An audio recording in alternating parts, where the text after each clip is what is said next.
Picking a product to sell online that can make you upwards of $1 million per year is difficult. That's what I hear people saying all the time. I'm going to show you 3 methods on how I find 6 to 7 figure products on a daily basis. Let's go. First method is to go to Amazon.com and reverse engineer Amazon. Now, we're not going to be selling on Amazon, but we're going to use Amazon to find products that are going to make us a lot of money. So what you want to do is you want to click on either the best sellers, movers and shakers, or most wished for. From there, you want to go through the products and look for unique products that you can sell between $20 to $60. Once you have found a product, go to Google and type the product name in. See how much search volume this product gets. If it's over 30,000, then this product is a good product to sell. Make sure you check the Google trend of the product to make sure that it stays consistent throughout the year. Method number 2 is reverse engineering Facebook. Go through Facebook and look for sponsored posts. This means this company is running an ad. You want to look for the engagement and also go to their backend ad library to see how long they've been selling this product for.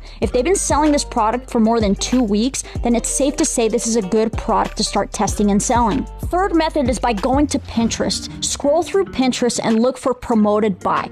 This again means that this company is selling the product. Save the link to the ad and then come back 7 to 10 days later to see if the ad is still running. If it's still running, then this is definitely a product that's making money and you can start selling and testing this product.